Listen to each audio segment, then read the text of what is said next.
산상수훈 내용을 통해서 우리가 어떤 그런 하나님의 은혜를 받았는가, 얼마나 복된 자인가 라는 내용들을 말씀을 하시고, 이제는 예수님의 성품을 소유한 자, 바로 그런 자가 예수님의 제자가 되고, 그런 예수님의 제자가 이제 행할 큰 특징 내용이 바로 팔복이었다라는 사실을 우리가 살펴보게 됩니다. 그러면은 이미 팔복을 받은 그런 자는 이제 세상과 구별되는 존재예요. 그리고 예수님이 걸으셨던 그 길을 제자로서 이제 따라가는 그런 어떤 자가 되어야 되는데, 그 중에 이제 예수님을 따라가는 그런 자에게 반드시 고난이 있다는 거예요.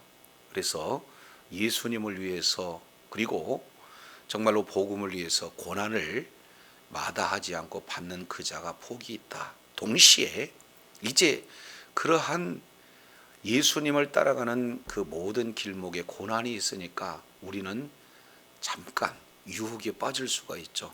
예수님을 전하지 않고, 아니면 예수님을 잘 믿는 우리들끼리 예수님을 믿는 게 얼마나 좋겠는가.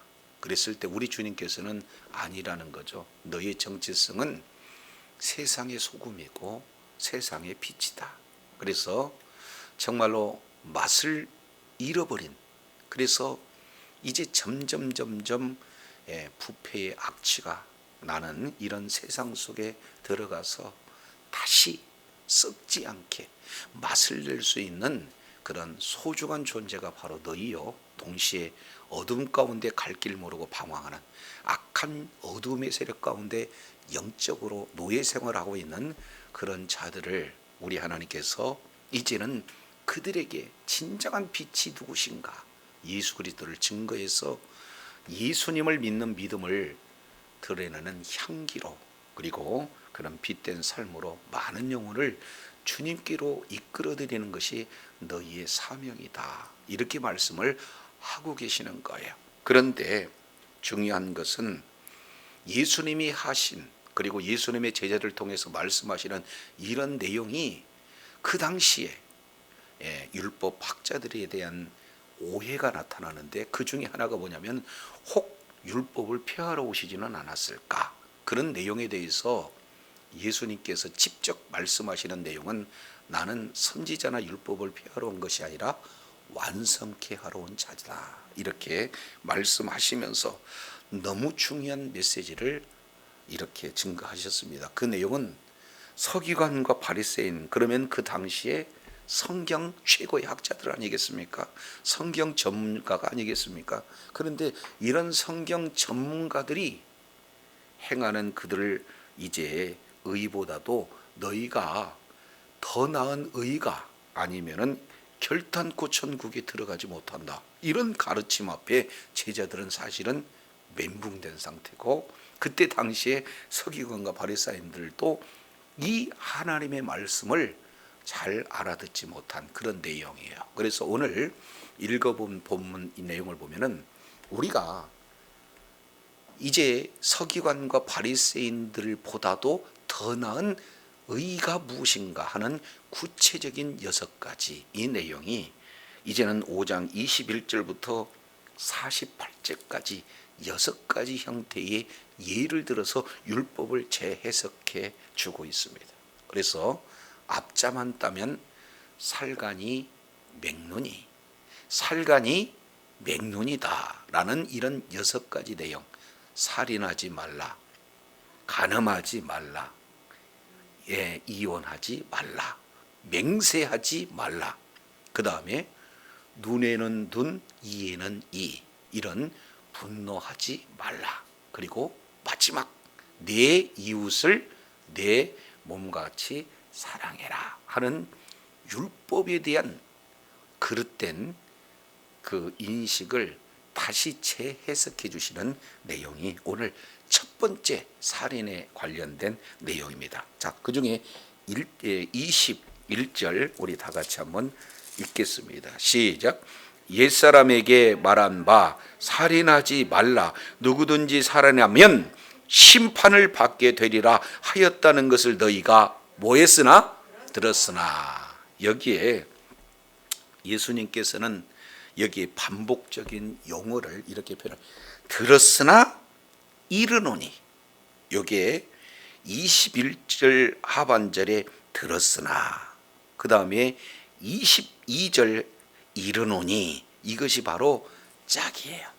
그래서 너희들은 들었으나 그 들었던 내용을 통해서 보면은 율법을 이해하지 못했어요. 그러니까 이들에 대해서 다시 뭐 하는가요?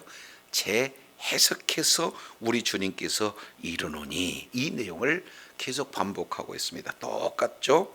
27절 하반절 내용을 보면은 들었으나 28절 이르노니, 이렇게 해서 계속 들었으나 이르노니, 들었으나 이르노니 해서 그들이 율법에 대한 잘못 오해를 우리 주님께서 다시 한번 재해석해 주시는 그런 내용에 가장 먼저 이렇게 말씀하고 있는 그 구체적인 사례가 살인하지 말라라는 이 율법에 대해서 그 당시 성경 전문가들은 오해했다 그 말이죠. 자기의 편의에 맞게 이제 율법을 악용했다 그 말이죠. 그래서 예수님께서는 잘못 알고 있는 율법을 다시 한번 재해석해 주시는 그런 내용이, 너희가 누구에게 들었어요? 옛사람에게 말한 바, 이렇게 표현하고 있습니다. 여기서 옛사람이라고 하는 이 내용은 구약 율법이라고 하지 않고 옛사람들에게 들었다 하는 것은 이제 모세 율법을 받는 이후에 유대인들을 총칭해서 옛사람 이렇게 표현하고 있습니다. 그들은 율법 말씀을 그대로 받아들이는 것이 아니고 율법 말씀을 통해서 이제 하나의 그들의 전통이 되어졌죠. 장로의 유전이 되어졌죠. 그런 내용들을 그들이 받아들였어요. 그래서 그들에게 하나님의 율법보다도 하나님의 율법을 자의적 해석으로 하는 그들의 전통, 그들의 유전을 통해서 듣는 내용이 뭐라고 표현했습니다?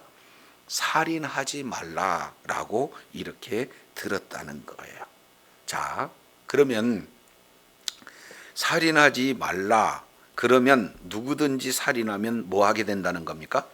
심판을 받게 된다, 이렇게 말씀을 하고 있어요. 그래서 두 가지, 하나는 살인하지 말라, 그러면 그 결과 두 번째 심판을 받게 되리라. 이 내용을 옛사람들에게 너희가 들었다, 그런데 이거 오해라는 거예요. 그래서 이 부분에 대해서 우리 주님이 다시 왜곡된 그런 내용을 재해석해 주시는 그런 내용들을 말씀을 하고 있습니다. 이것은 출애굽기 20장 13절 그리고 신명기 5장 17절 이 말씀을 통해서 보면은 십계명을 이제는 시내산 언약을 할 때 십계명 그 여섯 번째 계명이 뭐예요?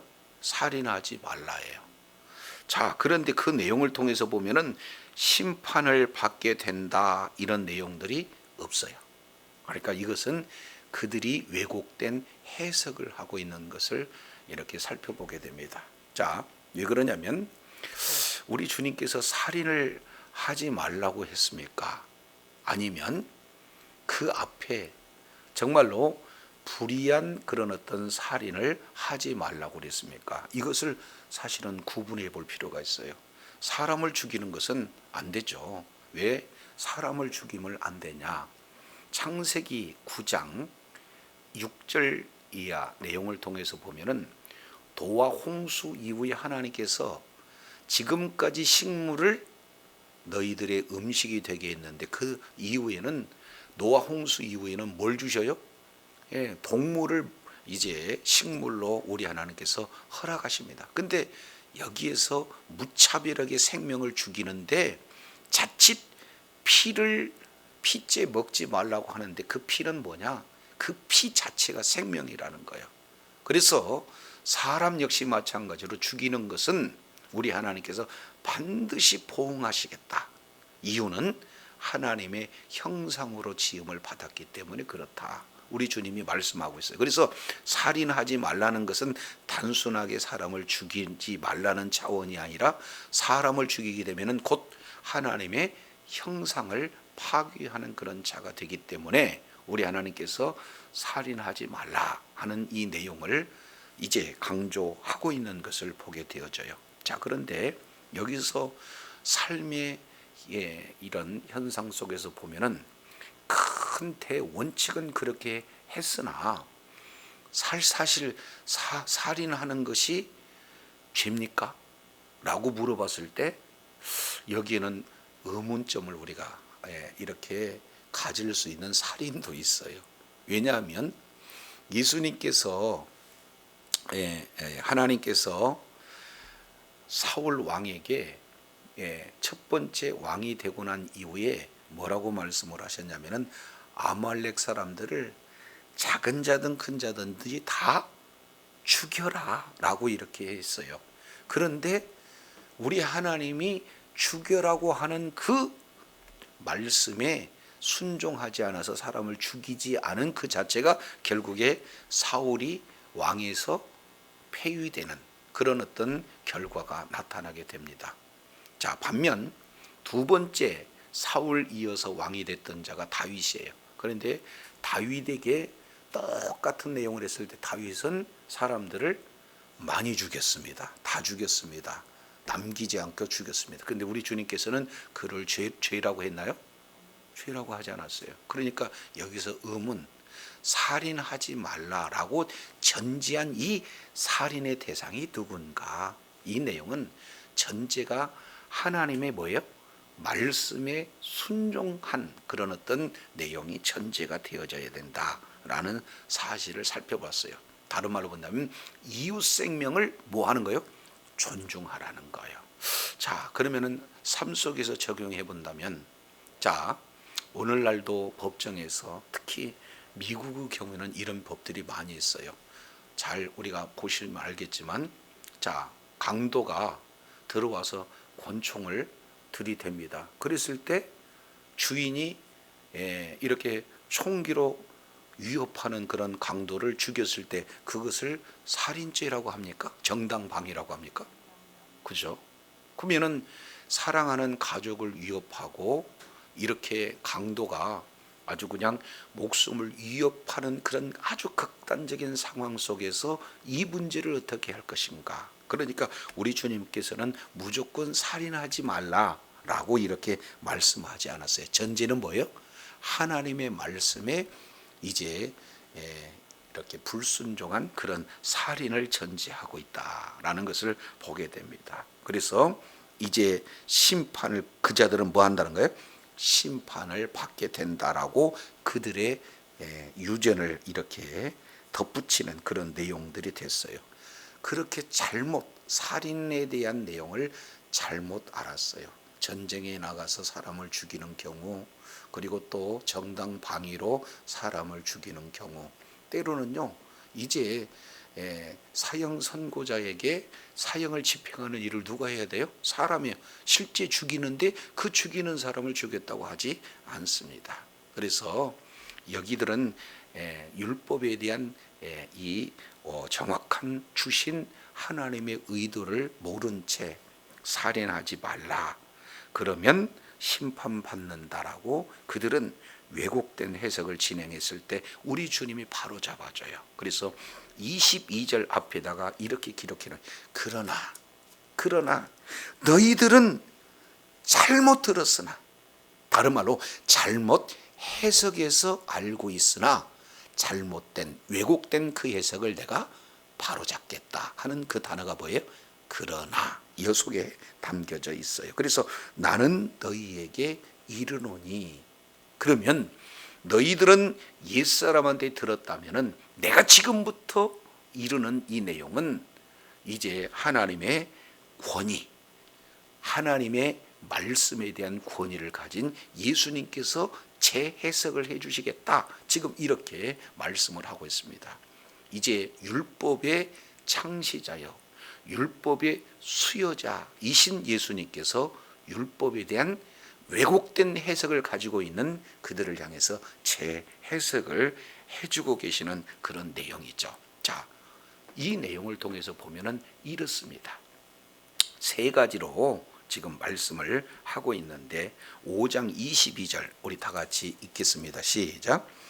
나는 너희에게 이르노니 형제에게 노하는 자마다 심판을 받게 되고 형제를 대하여 나가라 하는 자는 공회에 잡혀가게 되고 미련한 놈이라 하는 자는 지옥불에 들어가게 되리라.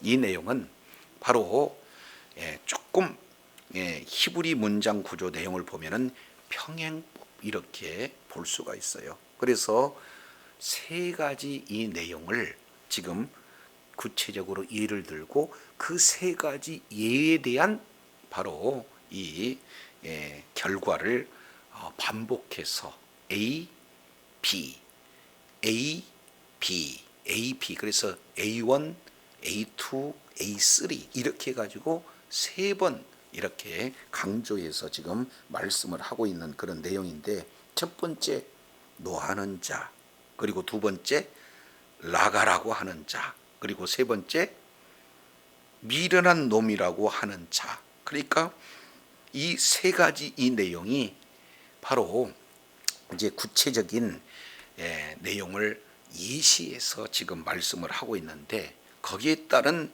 심판이 점점점 더 강력해지는 점층법적 구조를 가지고 있어요. 그래서 노하는 자는 심판을 받는다. 나가라고 하는 자는 공회에 잡히게 된다. 미련한 놈이라고 하는 자는 지옥불에 들어간다. 점점 더 강력한 처벌을 우리 주님께서 말씀을 하고 있습니다. 자, 그러면 나는 너희에게 이른다. 너희는 살인이라고 하는 결과에만, 살인이라고 하는 겉으로 눈에 보이는 것만 주목을 했느냐? 아니라는 거예요. 우리 주님께서 재해석하고 있는 그런 내용은 결과도 중요하지만 무엇보다도 그 결과의 과정과 또 동기가 결과보다도 더 중요하다라는 사실을 이렇게 말씀을 하고 있습니다. 그래서 우리가 나무를 예를 들어서 본다면 나무에 드러나는 화려한 꽃이나 열매는 우리 눈으로 볼 수 있어요. 그러나 눈에 보이지 않는 뭐예요? 뿌리. 이 뿌리를 보지 못하면은 나타나는 나무 잎사귀도 꽃도 열매도 사실은 뿌리가 썩게 되어지면은 큰 의미가 없는 것과 같은 거죠. 그래서 우리 하나님께서는 오늘 말씀 왜곡된 율법의 해석에 대한 바른 해석으로 붙잡아주는 그런 내용이 바로 이 살인이라고 하는 겉으로 드러나는 외형적으로 드러나는 이것보다도 더 중요한 것이 있는데 그 첫 출발점이 뭐예요? 노하는 것이다. 근데 노하는 것보다 더 강력한 것은 나가라고 하는 것이다. 나가라고 하는 것보다 더 이제 그 동기가 이제 센 것은 미련한 놈이라고 하는 것이다. 그러면은 이게 사실은요 가장 핵심적인 단어가 뭐냐면 노예예요. 그래서 이 분노가 원인이 되고 나무로 본다면 뿌리가 되어서 이제는 그 분노가 뭘로 드러나느냐? 살인이라고 하는 눈에 보이는 가시적인 결과를 나타낸다 라고 지금 우리 주님께서 말씀하고 있어요. 그래서 우리 주님은 이제 나타나는 결과보다도 더 중요한 것은 뭐냐? 동기다.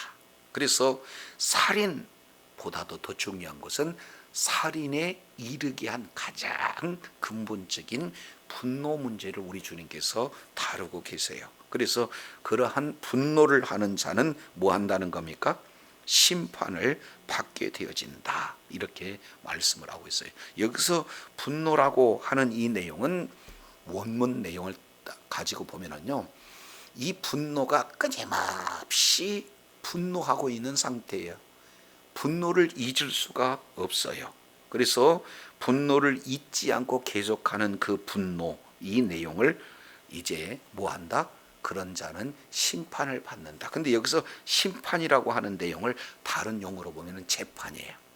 자, 그래서 살인하지 말라. 누구든지 살인하면은 재판을 받게 된다. 이렇게 얘기하는 거죠. 재판의 결과가 심판으로 나타나는 거고, 그런데 너희는 그렇게 알았으나 내가 얘기하는 것은 바로 살인보다도 더 중요한 것은 형제에게 뭐하는 자다? 노하는 자다. 그래서 이 말씀이 전하는 저나 여러분 모두에게 굉장히 부담되는 내용이에요. 살인, 이것은 누구나 알고 있는 아주 이제 심판받을 그런 외적인 결과치를 우리는 알고 있어요. 그런데 살인보다도 더 중요한 것이 이 형제에 대한 분노다. 이 내용을 우리 주님께서 말씀하시니 그때 당시에 율법학자나 오늘날 우리에게 이게 굉장히 사실은 큰 충격으로 받아들이는 거죠. 왜냐하면 우리가 형제를 향해서 때로는 남편을, 때로는 아내를, 때로는 부모와 그리고 자녀들을 이렇게 분노하지 않는 적이 사실은 없잖아요. 그런데 그 분노가 곧 살인이다 라고 이렇게 말씀을 하고 있습니다. 여기서 심판을 받게 되고 하는 이 내용은 자, 지방의 공회를 말하고 있어요. 오늘날로 보면은 지방 법원에서 뭐예요? 이렇게 지방 법정에서 심판을 받게 되어진다라는 사실을 말씀하고 있습니다. 자, 이제 한 단계 더 업그레이드됩니다. 분노가 조금 더 이제 확대가 되어지면은 두 번째 나타나는 것이 형제에게 뭐라고 그래요? 라가라고 하는 자, 이런 자는 공회에 이렇게 잡히게 된다. 여기서 공회는 최고의 법정을 얘기해요. 사내들인 공회를 말하고 있습니다. 오늘날로 보면은 대법원을 얘기하죠. 그래서 지방법원에서 판결보다도 더 강력한 처벌 규정은 어디에서 이루어지느냐? 대법원 그런 처벌 방법에 의해서 이렇게 진행이 되어지죠. 그래서 여기서 라가라고 하는 이 내용은 이방인들은 이 내용을 잘 알지 못해요. 정확한 해석이 이루어지지 않습니다. 그러면 여기서 라가라고 하는 이 내용을 풋노트를 따라가 되면은 뭐라고 했습니까? 1번 히브리인들의 욕설 이렇게 표현하고 있습니다. 그러면 히브리인들은 이 라가라고 하는 이 내용은 레크에서 오는 단어인데 이 레크를 음력해 가지고 라가로 번역을 했는데 이 레크라고 하는 단어는 뭐냐면은 뇌, 다른 말로 바로 뇌가 빈 자 이렇게 얘기를 하는 거예요. 그러니까 오늘날로 보면 뭐예요? 골빈 놈 이렇게 얘기하는 거예요. 그런데 이런 하나님의 형상으로 지음받은 자를 이제 이를테면은 뇌가 빈 자다 이렇게 얘기하는 것은 그들이 생각하는 뭐예요? 가장 최악의 욕이라는 거예요. 그래서 이런 자는 최종적인 이제 바로 법정인 사내들인 공회에 끌려가서 거기서 법정 판결을 받을 그런 자다라는 사실을 이렇게 말씀을 하고 있습니다. 세 번째입니다. 분노보다도 라가라고 하는 것보다도 더 강력한 것은 세 번째 제시가 되어지는 것은 뭐라고 표현하고 있습니까? 미련한 놈이라 하고 하는 자. 여기서 미련한 놈이라고 하는 자에서 미련이라고 하는 내용은 내일 모레일 때 모레예요. 모레. 한번 따라합니다. 모레를 번역해서 미련한 놈 이렇게 표현했는데 실제 이 모레는 어떤 내용을 말하고 있느냐? 하나님에 대해서 반역한 자라고 얘기하는 거예요. 그러면은 하나님에 대해서 반역한 자라고 했을 때는 이제는 하나님에 대한 반역죄는 어디에서 이 심판 재판을 받습니까? 바로 하나님 나라 법정에서 재판을 받게 돼요. 이것은 영원한 그런 형벌이 떨어지게 그 뒤에 뭐라고 표현하고 있습니까? 지옥불. 이 지옥불은 흰놈의 골짜기에서 온 단어죠. 그래서 개흰놈에서 개엔나로 나타나고 개엔나가 지옥으로 지금 알고 있는 내용이에요. 그래서 이 가나안 이방 민족은 이제 가나안 원주민들은 그들의 그런 신을 이렇게 섬길 때 자기 자녀를 자기가 뭔가 자기와 자기 가정이 잘 되기 위해서라면은 자기 자녀를 제물로 드렸어요. 그리고 불태워 죽였습니다. 그리고 이제는 그 시체를 버리는 곳이 뭐예요? 흰놈의 골짜기에 버렸거든요. 그러니까 그 속에서는 언제나 불이 있는 곳이고 그곳에서는 언제나 사람 시체가 타는 그런 어떤 장소를 게헨나 이렇게 지금 표현하고 있습니다. 그래서 너희는 살인하지 말라라고 말씀을 했는데 우리 주님께서는 하나님의 권위를 가지고 재해석을 하고 있는데 살인하지 말라 하는 것보다도 더 중요한 동기인 분노하는 자는 똑같은 살인자다. 분노가 조금 더 센 사람, 뇌가 비었다, 골이 비었다라고 욕하는 자 더 큰 심판을 받게 된다. 그것보다도 더 이집트에 심판받을 내용은 하나님께 반역해서 지옥 갈 놈이라고 표현을 했다면 이 자는 하나님께 심판을 받는다라고 이렇게 말씀을 하고 있어요.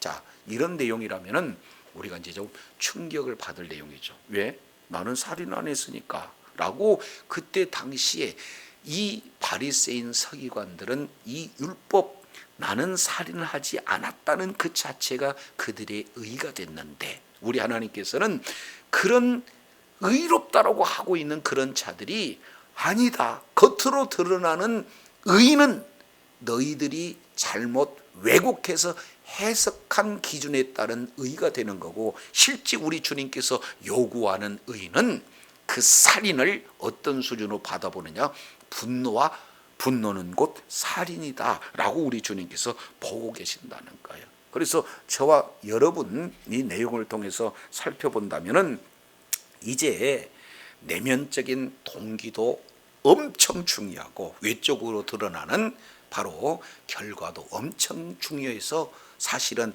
동기나 나타나는 결과나 다른 말로 분노나 살인이나 똑같다는 사실을 기억하시기 바랍니다. 이런 기준이 우리 주님께서 우리들에게 요구하는 기준이에요. 자, 그런데 이 두 가지 예를 들어서 이렇게 설명을 하고 있는 것을 보게 됩니다.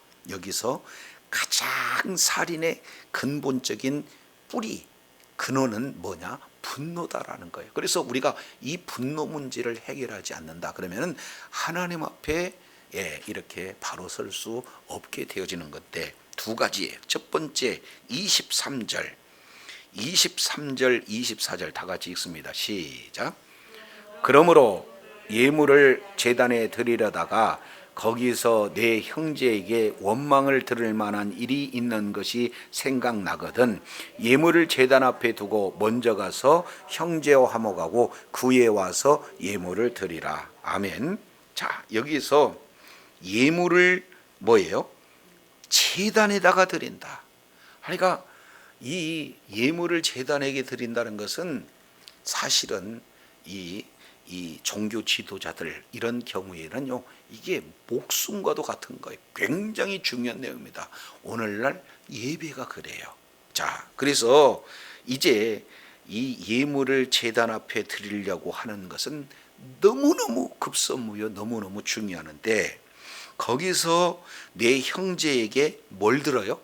원망을 들을 만한 일이 있는 줄로 생각했어요. 그러면 원망한다는 것은 다른 사람에 의해서 그 중심에 뭐가 있습니까? 분노가 있다는 거예요. 그죠? 그래서 원망을 분노케 하는 일을 했어요. 그래서 상대방이 그러한 분노를 원망으로 지금 드러내고 있는 상황이다. 그러면 누가 더 우선순위냐? 바로 이 분노 문제를 해결할 것인가 아니면 하나님 앞에 예물을 드려 이제 제사를 드리는 일들이 어떤 것이 더 우선순위인가? 이 내용을 우리 주님께서 못 알아듣는 그런 자들을 향해서 말씀하고 있는 게 24절이에요. 예물을 제단 앞에다가 두고 먼저 가서 형제와 뭘 하라는 거예요? 화목해라. 그러니까 이제 분노하고 있는 그런 형제, 그 원망하고 있는 그런 형제를 향해서 뭐 하는 거예요? 화목하는 것이 하나님 앞에 제사를 드린 것보다 더 우선순위다 그리고 그 후에 와서 예물을 드려라. 우리 주님이 말씀하고 있습니다. 자, 많은 사람들은 그래요. 하나님 관계가 바르면 좋은 줄 알아요. 말씀을 계속 읽고 예배를 드리고 찬양하고 전도하고 어떻게든지 말씀대로 살려고 몸부림치는 이런 내용이면은 정말 이제 나는 신앙생활 잘하는 것이다 라고 생각을 하고 있어요. 그것이 그때 당시에 뭐예요? 서기관과 바리새인들이 추구하고자 하는 그런 의가 되는 거죠. 이것은 바로 하나님 관계에 대해서 이렇게 좋게 되어진다라고 하면은 그것이 신앙의 끝인 줄 알았는데, 우리 주님은 뭐라고 표현한 거예요? 하나님과의 관계는 당연한 거고 뭐예요? 이웃 형제의 관계도 동일하게 진행을 해야 된다는 사실이죠. 그래서 우리 하나님께서는 형제와 화목하게 한다. 그 얘기는 지금 눈에 보이는 하나님의 형상, 그런 자를 섬기지 못하고 어떻게 눈에 보이지 않는 하나님을 섬긴다 할 수 있겠느냐. 우리 주님이 지금 본질적으로 구체적으로 말씀을 하고 있는 것을 보게 되어져요. 그러니까 이런 기준으로 본다면은 저도 여러분도요, 예배를 잘 드리기도 하지만은 어떻게 됩니까? 이웃, 형제의 관계, 그러지 않습니까? 남편과의 관계, 아내의 관계, 형제의 관계, 부모의 관계, 그리고 주변에 뭐요? 친구들과의 그런 어떤 관계를 이렇게 잘하지 못하고 나 혼자 예배를 잘 드린다. 이 내용 우리 주님께서 어떻게 해요? 지금 옳지 않다. 지금 이 말씀을 하고 계시는 것을 이렇게 살펴볼 수 있게 됩니다. 자, 이 내용을 사무엘상 15장 이 내용을 통해서 보면은 사울이라고 하는 그런 자가 이렇게 얘기를 해요. 나 하나님 앞에 예물을 잘 드리면 됐지요 하고 하나님의 말씀을 어깁니다. 이제 아말렉의 모든 동물들은 다 죽여라. 사람들도 남녀노소 다 죽여라 그랬는데 다 죽였어요. 순종을 다 했습니다. 그런데 제물의 경우에 뭐예요? 좋은 양 좋은 염소는 남겼어요. 사람의 경우에도 아각이라고 하는 왕을 남겼어요. 그랬을 때 아니 사무엘 선지자가 찾아와서 얘기하잖아요. 저 울음소리는 도대체 뭔 겁니까? 그랬더니 제가 하나님 앞에 예배를 드리기 위해서 좋은 거 남겨왔습니다. 그랬을 때 사무엘 선지자는 뭐라고 얘기해요? 좋은 것으로 하나님 앞에 제사 드리는 것보다 우리 하나님께서는 뭘 얘기하는 거예요? 순종이 제사보다 낫다. 이렇게 말씀을 하고 있는 것을 보게 되었어요. 자, 그래서 오늘 저도 여러분도 하나님과의 관계가 바르게 되려면은 누구의 관계가 더 바라야 되는 거예요? 부모님과의 관계, 이런 부부와의 관계, 형제의 관계, 친구와의 관계, 이런 내용을 우리 주님께서 지금 강조하고 계시는 것을 볼 수가 있습니다. 우리 한 군데 찾아보도록 하겠습니다. 디모데전서 2장입니다. 디모데전서 2장 8절이에요. 그러므로 각 처에서 남자들이 분노와 다툼이 없이 거룩한 손을 들어 기도하기를 원하노라. 지금 이렇게 말씀을 하고 있는 것을 보게 됩니다. 이제 먼저 분노, 다툼 이 내용은 공동체에서 이제 하나 되지 못한 거예요. 그렇기 때문에 분노해서는 안 된다. 다툼 있어서는 안 된다. 그리고 난 이후에 뭐예요? 하나님 앞에 이제 기도하라는 거, 하나님과의 관계. 그래서 우리 주님께서는 보이는 이제 사람들, 하나님의 형상으로 지음받는 그런 자들과의 관계가 바르게 돼야 사실은 보이지 않는 하나님과의 관계가 진실되다는 거죠.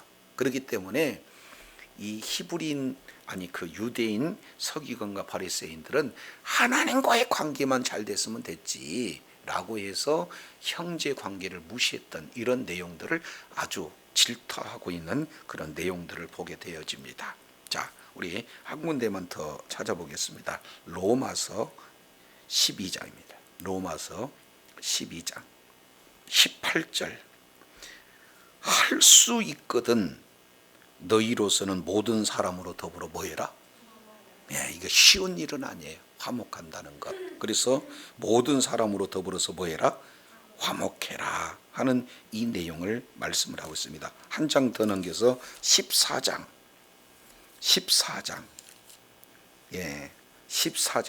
19절 내용을 보면은 이러므로 우리가 화평한 일과 서로 덕 세우는 일에 뭐한다? 힘쓰라. 그래서 우리 주님께서 이제 화평이라고 하는 이 내용을 굉장히 지금 강조하고 있어요. 그래서 형제와 화목하는 내용을 예배보다 먼저 우선순위를 우리 주님이 말씀하고 있습니다. 자, 두 번째예요. 자, 두 번째 5장 25절 보겠습니다. 마태복음 5장 25절 너를 고발하는 자와 함께 길에 있을 때에 급히 뭐해라? 사화하라. 그 다음에 그 고발하는 자가 너를 재판관에게 내어주고 재판관이 오게 주어 오게 가둘까 염려하라. 지금 이 말씀을 하고 있어요. 자, 이 내용을 통해서 살펴보면은 두 번째 이제 어떤 내용이냐? 첫 번째는 형제와의 관계가 지금 불화한 내용이고 두 번째 관계는 뭐예요? 너를 고발하는 자. 그러면은 사실 돈을 빌려줬는데 돈을 갚지 않으면 상대방 화나요? 안 나요? 그러면 뭐 합니까? 고발하죠, 당연히. 그러니까 지금 고발당한 거예요.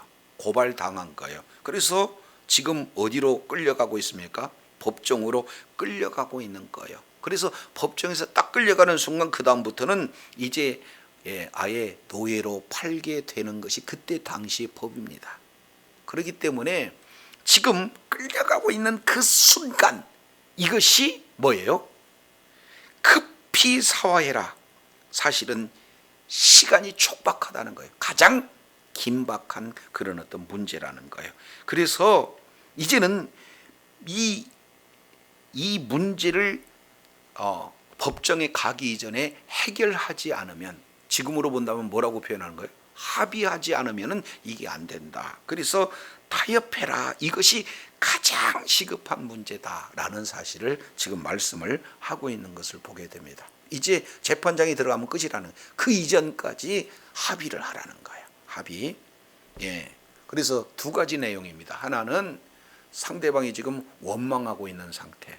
또 하나는 상대방이 고발하고 있는 상태. 근데 이 내용을 보면은 대상이 조금 차이가 있다는 걸 볼 수가 있어요. 23절에 화해의 대상은 형제지만 25절에 지금 고소한 대상은 이방인들을 지금 얘기해요. 조금 더 표현한다면 자기 자신을 대적하고 있는 그런 세력에 대한 내용입니다. 근데 공통점은 둘 다 뭐하고 있습니까?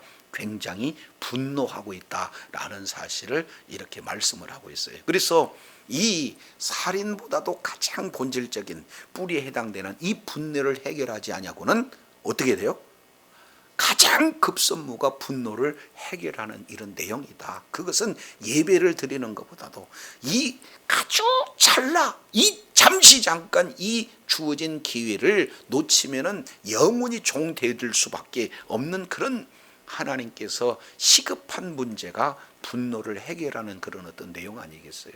근데 우리는 나는 사람 죽인 적 없어요 라고 얘기하지 똑같은 살인과 동일한 선상에 있는 분노 문제를 우리는 너무 뭐예요? 등한시해요. 무시해요. 그렇지 않습니까? 그래서 예수 그리스도를 믿는 믿음을 가진 저도 여러분도 이 분노의 문제만큼은 바로 살인과 연결이 되어야 된다라고 우리 주님께서 심히 경고하고 있어요. 그래서 이러한 의가 아니고는 어떻게 돼요? 너희는 결탄코 천국에 들어가지 못한다. 우리 주님이 말씀하시면서 26절 이렇게 표현합니다. 다 같이 읽습니다. 시작. 진실로 시작. 진실로 내게 이르노니 내가 한 푼이라도 남김없이 다 갚기 전에는 결코 거기서 뭐한다? 그렇습니다. 거기서 결코 나오지 못해요. 그래서 분노는 최종적으로 하나님을 무시하신 처사다. 왜 그렇습니까? 자, 내용을 보면은 우리 주님은 겉만 보실 수 있는 분이에요. 중심도 보세요. 그러니까 중심도 보시는 우리 하나님을 인정했을 때 이제 우리가 분내지 않으므로 살인과 연결되지 않는다는 사실을 이렇게 말씀하고 있습니다. 근데 전하는 저도 듣는 여러분도 이 내용을 보니까 내가 이 말씀 쉽게 지킬 것 같아요? 못 지킬 것 같아요? 사실은 못 지켜요. 이거 쉽지 않습니다. 그래서 우리가 이 본문의 내용을 통해서 보면은 나는 살인하지 않았다, 이런 단순하게 생각하는 그런 우리의 모습이 아니라 나는 오늘도 살인죄와 똑같은 죄를 질 수밖에 없는 연약한 존재다라는 내 사실을 안다면 상대방에서 분노하게 됩니까? 분노하지 못합니까? 분노하지 않아요. 왜 그렇습니까? 하나님께서 내 지금 중심을 보고 계신다는 그런 신앙을 바로 알았다면 그 내 중심이 살인으로 가득한 그 출발점이 되어지는 그 분노, 이 내용을 전적으로 하나님 앞에 이제 내어놓을 수 있는 그런 믿음을 가진 저와 여러분이 되어질 때 먼저 살인이라는 외적으로 드러나는 결과보다도 가장 뿌리가 되는 그 분노를 다스려야 된다는 사실을 기억하시 바랍니다. 그냥 내 힘으로는 될 수 없다는 사실을 이해하고, 두 번째 내용을 통해서 보면은 상대방에게 분노내야 할 만한 자격이 나한테 갖추어지지 않다라는 사실을 이렇게 기억하게 되어져요. 그러면은 세 번째, 이제 천국에 들어가지 못한다 그러면은 내 행위로 내 의 가지고 천국에 들어갈 사람은 있다 없다? 없다. 그러니까 진정한 의인은 예수 그리스도다. 나는 이처럼 오늘 또 수많은 사람을 살인할 수밖에 없는 연약한 존재이기에 내 의로는, 내 노력으로는 하나님 앞에 이렇게 다가갈 수 없는 그런 취약된 존재이므로 이제는 우리 그 주 예수 그리스도를 믿는 믿음으로 내가 의로워서가 아니라 예수 그리스도가 의인데 의가 되시는 예수님을 믿음으로 말미암아 내 죄는 예수님에게로 넘어가고 예수님의 의가 나에게 이제 전가되었기에 예수님을 믿는 믿음으로 우리가 천국 가게 된다는 사실을 기억하시기 바랍니다. 그러면 오늘날 삶의 현장 속에서 어떻게 분노를 다스릴 수가 있겠습니까? 이것은 철저하게 바로 십자가의 죽음뿐이는 없어요. 그래서 성령의 인도함을 받아서 참 생각만 나면은 뭐예요? 아주 힘들게 하는 그런 사람들은 이 세상에 있는 사람들 가운데 다 있어요. 그렇지 않습니까? 그래서 내가 그 대상이 되고 그를 힘들게 하는 그 대상이 내가 될 수가 있다는 사실을 우리가 살펴보면서 용서할 수 없는 그런 자를 향해서 거침없이 그분을 축복하고, 그리고 어떻게든지 하루에도 몇 번씩 생각날 때마다 그를 이렇게 정지하는 그런 자리에 있는 게 아니라 어떻게 돼요? 계속해서 축복하는 그런 자리가 있을 때 내 힘으로는 될 수는 없지만 어떻게 돼요? 성령님께서 내 마음을 주관하실 때 그가 비로소 이제는 분노의 대상이 아니라 긍휼의 대상이 되어진다는 거예요. 그래서 이제 하나님께서 진정으로 이제 긍휼히 여길 수 있는 그런 마음이 됐을 때 분노하지 않을 수 있는 그런 힘, 원천적인 힘을 우리 주님께로 공급받는 줄로 믿습니다. 그래서 오늘 우리 주님께서 이런 자를 어떤 자라고 표현하면 세상의 소금과 같은 자요. 세상이 뭐예요? 빛과 같은 자예요. 많은 사람들은 현상만 보고 불뚝불뚝 분내고 또 심지어는 살인까지 가고 있는 그 맛을 잃어버린 어둠 가운데 있는 그들을 향해서 우리 주님이 저와 여러분에게 너희는 세상의 소금이고 너희는 세상의 빛이 되었을 때 우리가 세상 속에 침투에 들어가서 이렇게 갈 길 모르고 방황하는 그런 자들에게 이제는 살인을 안 해서 살인이라고, 살인 나는 안 했다고 하는 그런 자들을 향해서 살인보다도 본질적인 것이 그 동기가 분노라는 사실을 바로 알고 그 말씀에 내 힘이 아닌 성령의 인도함을 받아서 말씀대로 순종함으로 말미암아 분노의 대상이 아니라 긍휼의 대상으로 알고 정말로 빛과 소금의 사명을 잘 감당하는 저와 여러분이 되었을 때 우리 하나님께서 저와 여러분을 참 제자로 그리고 세상을 견역시킬 수 있는 능력의 제자로 우리 주님께서 우뚝 세워주실 줄로 믿습니다. 주님 오시는 그날까지 귀한 사명을 잘 감당해서 이제 분노 아닌 긍휼로 정말로 주님의 사랑을 증거해서 하나님 앞에 존경심 받는 주의 복된 자녀들 다 되시기를 예수 이름으로 축원합니다. 기도하겠습니다. 하나님 아버지 감사합니다. 오늘 또 우리 주님께서 은혜를 주셔서 이제 율법학자들은 나는 살인하지 않으면 돼. 나는 살인하지 않으니까 나는 살인하지 않았어 라고 자기 이제 왜곡된 율법 기준으로 자기는 의롭다라고 한 그들을 향해서 예수님께서는 예수님의 권위로 아니다. 분노는 곧 살인이다 라는 내용을 3층법적 측면으로 이제 분노하는 자 지방법원에서 판결받게 되고 나가라고 하는 자 사내들인 공회에서 재판을 받게 되고 그리고 최종적인 내용 모래 미련한 놈 하나님을 대적하여 지옥 갈 놈이라고 하는 그런 자는 하나님 앞에 하나님의 법정에서 판결을 받게 된다라는 사실을 살펴보면서 이제는 나타나는 눈에 보이는 결과보다도 더 중요한 것은 이제 우리 내면에 있는 그 중심이 얼마나 중요한지.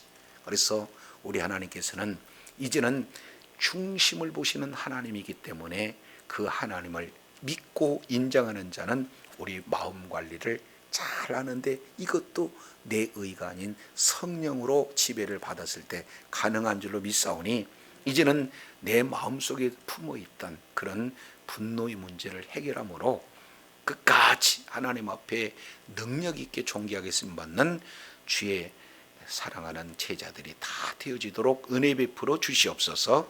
감사드리며 예수님 이름으로 기도드립니다. 아멘.